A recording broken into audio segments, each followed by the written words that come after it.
Picture this, a crowded bus making its way through the heart of the city. A young man gets on and takes a seat. He seems calm.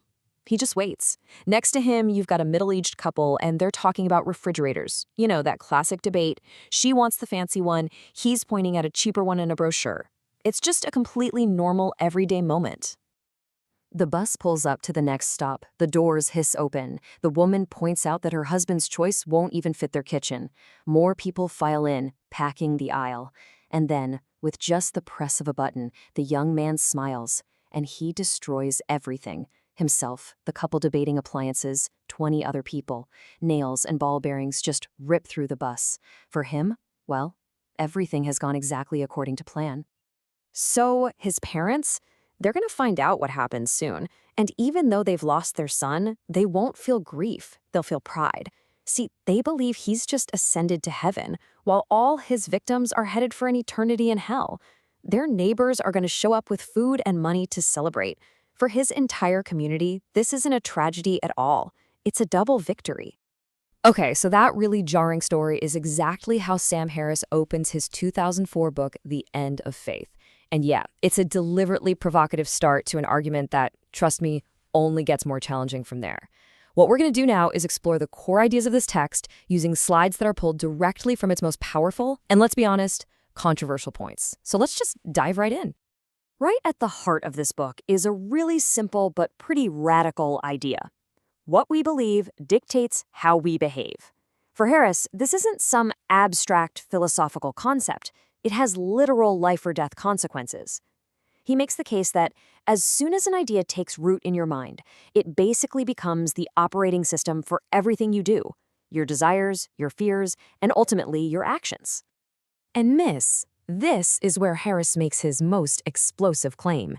He's not just saying beliefs have consequences. No, he's suggesting some beliefs are so fundamentally dangerous, so corrosive to rational thought, that they put the people who hold them beyond the reach of a peaceful debate. And that forces us into a terrifying moral calculation. So where do these dangerous, divisive ideas come from? Well, for Harris, the primary source is religion. He argues that if you look throughout history, the concepts that bring one group together just to set them against another in violent conflict, yeah, those are almost always religious in nature. Now, what's really interesting is how Harris sets up this core conflict. He sees two totally opposed ways of thinking. On one side, you've got science and reason. These are systems designed to change when new evidence comes along. They're built to progress. But on the other side, he says, you have religious faith, which is all about repeating fixed doctrines from ancient books. In his view, that makes it fundamentally resistant to new information and, frankly, incompatible with our modern world. So here's the crucial point for Harris. This ancient way of thinking just doesn't work anymore in a world with modern weapons. The absolute certainty that comes with faith, when you combine it with weapons of mass destruction, creates what he sees as a direct existential threat to all of us.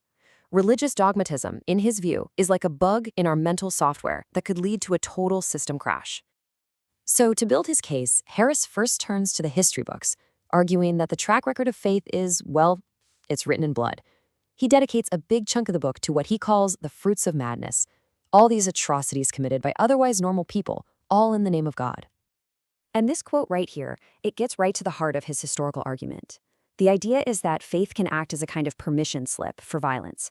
It can make acts that would otherwise be seen as monstrous seem sacred, transforming unbelievable cruelty into what feels like a holy duty. Harris points to this pretty grim timeline within Christian history to make his case. He argues that these events aren't just random outliers. They're the logical outcomes of specific doctrines. From the Inquisition to the witch hunts, and yes, he even argues the Holocaust. He says specific religious beliefs were the necessary fuel for the fire that followed. The book is just filled with these specific, chilling details to make its case. I mean, during the Inquisition, the torturers, the executors, these were men of God, priests, bishops, even popes. And their logic, crazy as it sounds, was consistent. If you truly believe heresy damns a soul to eternal fire, then what's a little bit of earthly fire to save them? This so-called kindness, strangling someone before burning them, it just shows how deeply that belief system warped their whole idea of morality. And then you have the witch hunts.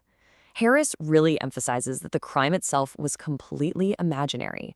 There were no covens of devil worshippers, and yet an estimated 50,000 people, mostly women, were tortured and killed based on confessions to impossible things, like flying on broomsticks. It all happened because the belief in witchcraft was unshakable.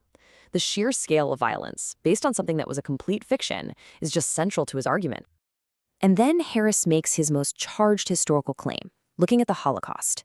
He argues that for centuries, Christian anti-Semitism, which painted Jews as the betrayers of Christ, created the cultural soil where Nazi ideology could take root and grow.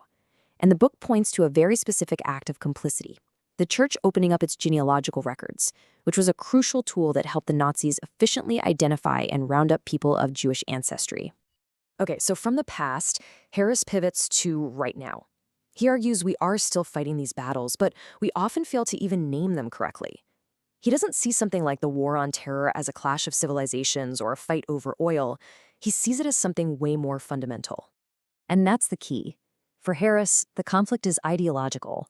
It's a battle between a worldview that's based on faith and martyrdom and divine reward, and another one that's based on reason and compromise and secular values.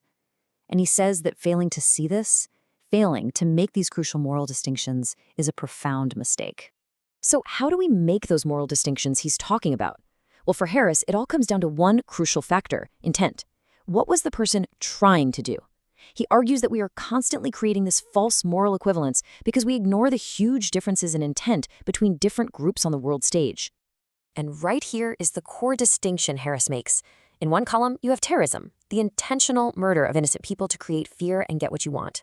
In the other, you have collateral damage, the unintentional killing of innocent people during a military action that's aimed at a legitimate target. Harris's point is that while the outcome, a dead civilian, is tragically the same, the moral status of the people who did it is worlds apart. And mixing those two up, he says, is a catastrophic failure of our moral reasoning. Okay, so if faith-based morality is the problem, what's the solution? Well, the final section of The End of Faith proposes an alternative, a system of ethics that's grounded not in ancient scripture, but in a scientific understanding of human well-being. Harris argues that traditional religious morality just gets things backward. Instead of focusing on the real-world consequences of our actions, the happiness and suffering they actually cause, it obsesses over rules that were laid down in holy books thousands of years ago. And this, he says, creates a really dangerous disconnect. Here are some concrete examples of this moral inversion he's talking about. You've got victimless behaviors that are condemned as these grave sins. Meanwhile, policies that cause immense, measurable suffering, like blocking access to contraception or halting life-saving medical research, are held up as being profoundly moral, just because they line up with some religious dogma. And this is the alternative framework he offers us. If you strip away all the dogma, what is morality really about? For Harris, the answer is simple. It's about the well-being of conscious creatures.